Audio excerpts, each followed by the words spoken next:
ማስረሻ ሰጤ የሰላም ስምምነት መፈረሙ ዘላቂ ሰላም ያመጣ ይሆን? ሰላም የኢትዮ ፎከስ ቤተሰቦች የዕለቱን መረጃ ይዘን ቀርበናል። አብራችሁን ቆዩ። ከኢትዮጵያ ትልቁ ክፍል የሆነው የአማራ ክልል ደም አፋሳሹን የትግራይ ጦርነትን የቋጨው የፕሪቶሪያ ስምምነት ፊርማ ሳይደርቅ ያዝ ለቀቅ በሚል ግጭት የታመሰ ቆይቶ ወደ ለየለት ጦርነት ውስጥ ከገባ ረዥም ጊዜ አስቆጥሯል። ከሚያዝያ 2015 ዓ.ም ጀምሮ የተቀሰቀሰው የአማራ ክልል ግጭት ከነጠቀው ሕይወት ባሻገር ነዋሪዎች መራር መከራና ተስፋ መቁረጥ ውስጥ እንዲገቡ እንዳደረጋቸውም ይናገራሉ። የሰብአዊ መብት ድርጅት በክልሉ ውስጥ ከፍርድ ውጪ ግድያ፣ በሲቪሎች ላይ የሚፈጽሙ ጥቃቶች፣ ከህግ ውጪ እስራት፣ አስገድዶ ስወራ፣ የንብረት ውድመትና ዘረፋ እንደሚፈጸም ይገልጻሉ። በአማራ ክልል ነፍጥ አንስተው የሚዋጉ የፋኖ ኃይሎች አንድነት ማጣትና መከፋፈልም ከመንግስት ጋር ተቀራርበው ለመወያየትና ለድርድር እድል እንዳይኖር በማድረጉ የክልሉ ህዝብ ለከፋ መከራ ተዳርጓል። በክልሉ በግጭቱ ምክንያት ከደረሰው ውድመት ለማገገም $10 ቢሊዮን መልሶ ማቋቋሚያ እንደሚያስፈልገው መንግስት በቅርቡ አስታውቋል። ምንም እንኳን ለ10 ወራት የዘለቀው የአስቸኳይ ጊዜ አዋጅ ግንቦት 28 2016 ዓ.ም ቢያበቃም ክልሉ በህግ ባልተራዘመ የአስቸኳይ ጊዜ አዋጅ ስር እንደሚገኝ ባለሙያዎች ለቢቢሲ ተናግረዋል። ስማቸው እንዳይገለጽ የጠየቁ የሰብአዊ መብት ባለሙያ የክልሉን ቀውስ ሲገልጹ ዘርፈ ብዙና ውስብስብ ይሉታል። በክልሉ የዕለት ተዕለትና ማህበራዊ እንቅስቃሴ የተገደበ ሲሆን የትምህርትና የሕክምና አገልግሎቶች መስተጓጎልን ጨምሮ ማህበረሰቡ በስጋት ኑሮውን እንዲገፋ ተገዷል። በዚህ ሳምንት መጨረሻ በክልሉ አንድ ተስፋ ሰጪ ሁኔታም ታይቷል። በአማራ ክልል ከሚንቀሳቀሱ ታጣቂ የፋኖ ቡድኖች አንዱ የሆነው የአማራ ፋኖ ህዝባዊ ድርጅት አፋሕድ ከክልሉ መንግስት ጋር የዘላቂ ሰላም ስምምነት መፈራረሙ ተገልጿል። የሰላም ስምምነቱ እንዲፈረም በማደራደር ረገድ የአፍሪካ ህብረትና የምስራቅ አፍሪካ የልማት በይነ መንግስታት ድርጅት ኢጋድ መሳተፋቸውም ተነግሯል።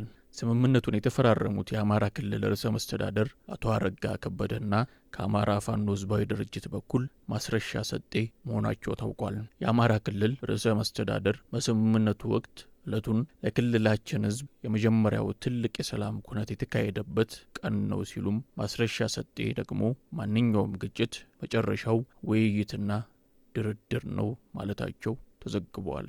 እንዲሁም ከአሸማጋዮቹ አንዱ የሆነው የአፍሪካ ህብረት ኮሚሽን ምክትል ሊቀመንበር አምባሳደር ሰልማ ማሊካ ዳዲ ስምምነቱ የአገሪቱን ቀጣይ መዳረሻ የሚያቃና ነው ሲሉ መናገራቸው ተገልጿል።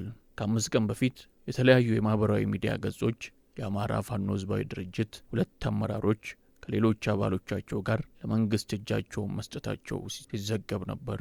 እጃቸውን ሰጡ ከተባሉ ኃላፊዎች መካከል አሁን ከአማራ ክልል መንግስት ጋር የሰላም ስምምነት የተፈራረሙት ካፒቴን ማስረሻ ሰጤም ይገኙበታል። የመንግስት አሁን የአማራ ክልል መግለጫውን እስኪያወጣ ድረስ በጉዳዩ ላይ ምንም ያሉ ጉዳይ አልነበረም። ከዚህ በፊት የአፋሕድ መሪ እንደሆኑ የሚነገሩ አቶ እስክንድር ነጋ ከአፍሪካ ህብረት፣ ከምስራቅ አፍሪካ የልማት በይነ መንግስታት ድርጅት ኢጋድ፣ ከአውሮፓ ህብረት እንዲሁም በኢትዮጵያ ከአሜሪካ ኤምባሲ ተወካዮች ጋር ስፍራው ባልተገለጸ የክልሉ አካባቢ ጋር ተገናኝተው መወያየታቸውን የሚያመለክቱ መረጃዎች ወጥተው እንደነበር ይታወሳል።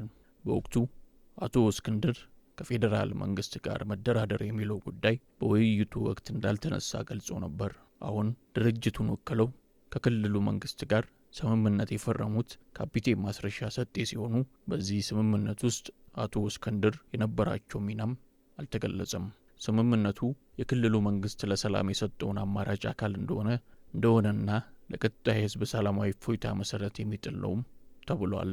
ባለፈው ሳምንት የአማራ ፋኖ ህዝባዊ ድርጅት አፋሕድ 2 የሥራ አስፈጻሚ ኮሚቴ አባላቱን ከመንግስት ጋር ግንኙነት ፈጥሯል በሚል ማባረሩ በስፋት ሲዘገብ ነበር። የድርጅቱ የሥራ አስፈጻሚ ኮሚቴ አባል ናቸው የተባሉት አቶ አሻግሬ ባይ መቀመጫቸውን በአሜሪካ ላደረጉ የዩቲዩብ ሚዲያዎች ኃላፊዎቹ የታገዱት ከመንግስት ተልዕኮ ተቀብለው በመገኘታቸው መሆኑን ተናግረዋል። የታገዱት ኃላፊዎች በጎጃም የአማራ ፋኖ ሊቀመንበርና የድርጅቱ የውጭ ጉዳዮች ኃላፊ ማስረሻ ሰጤና የሥራ አስፈጻሚ ኮሚቴ አባልና በወሎ የደህንነት ኃላፊ የሆኑት መስፍን ከፈላ ናቸው ብለዋል። የተባበሩበት ዋና ምክንያትን ሲጠቅሱም ከመንግስት ጋር ግንኙነት መፍጠራቸውና ተልዕኮ መቀበላቸው ስለተደረሰበት መሆኑን ተናግረዋል። በግለሰቦቹ ላይ የተገኘው ማስረጃ ይፋ ከሆነ በኋላ ከኛ ጠፍተዋል፣ የት እንዳሉ አናውቅም ሲሉ ከዩቲዩብ ገጹ ጋር ባደረጉት ቃለ ምልልስ ወቅት ገልጸዋል። አሁን ከአማራ ክልል ጋር የአማራ ፋኖ ህዝባዊ ድርጅትን ወክለው የሰላም ስምምነት ፈርመዋል የተባሉት ካፒቴን ማስረሻ ሰጤ የቀድሞ የአየር ኃይል አባል ነበሩ። ከዚህ በፊት በመንግስት ቁጥጥር ስር በነበሩበት ወቅት በቅሊንጦ ማረሚያ ቤት ከተከሰተ የእሳት ቃጠሎ ጋር በተያያዘ እጃቸው አለበት በሚል ተወንጅለውም ነበር። ከስር ከተፈቱ በኋላ በአማራ ፖለቲካ ውስጥ ያላቸውን ተሳትፎ ያጠናከሩት ካፒቴን ማስረሻ ሰጤ በወሎ በነበረው የፋኖ እንቅስቃሴ ውስጥ ጉልህ ድርሻ እንደነበራቸው ይናገራሉ። በኋላ ከአቶ እስክንድር ነጋ ጋር በመሆን የአማራ ፋኖ ህዝባዊ ድርጅት የአማራ ፋኖ ህዝባዊ ድርጅትን መስርተው በተለያዩ የክልሉ አካባቢዎች ሲንቀሳቀሱ ቆይተዋል። አሁን ከክልሉ መንግስት ጋር የተፈራረሙት የሰላም ስምምነት መንግስት በክልሉ ታጥቀው ለሚንቀሳቀሱ ኃይሎች በተደጋጋሚ መሳሪያቸውን አስቀምጠው ወደ ሰላማዊ ፖለቲካ ትግል እንዲገቡ ለሚያቀርበው ጥሪ እንደ ከፍተኛ ድል ሊቆጥረው ይችላል።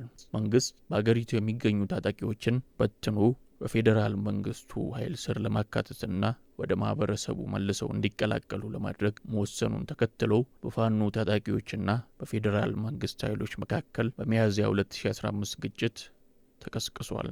በዚያው ዓመት ነሐሴ ወር ላይ መንግስት 30 ሚሊዮን የሚገመት ህዝብ በሚኖርበት በአማራ ክልል አስቸኳይ ጊዜ አዋጅ አውጇል። ከዚያ ጊዜ ጀምሮ በክልሉ የተለያዩ አካባቢዎች በሚደረጉ ውጊያዎች በርካቶች ቤት ንብረታቸውን እንዲሁም ህይወታቸውን አጥተዋል። በተለያዩ የአማራ ክልል ውስጥ የሚንቀሳቀሱ የፋኖ ታጣቂዎች በተለያየ አመራር ስር ሆነው የሚንቀሳቀሱ ሲሆን ወጥ የሆነ የጋራ አመራር ግን የላቸውም። የዕለቱ መረጃ ይህንን ይመስል ነበር። ላይክ፣ ሼር እና ሰብስክራይብ በማድረግ ቤተሰብ መሆን አይርሱ።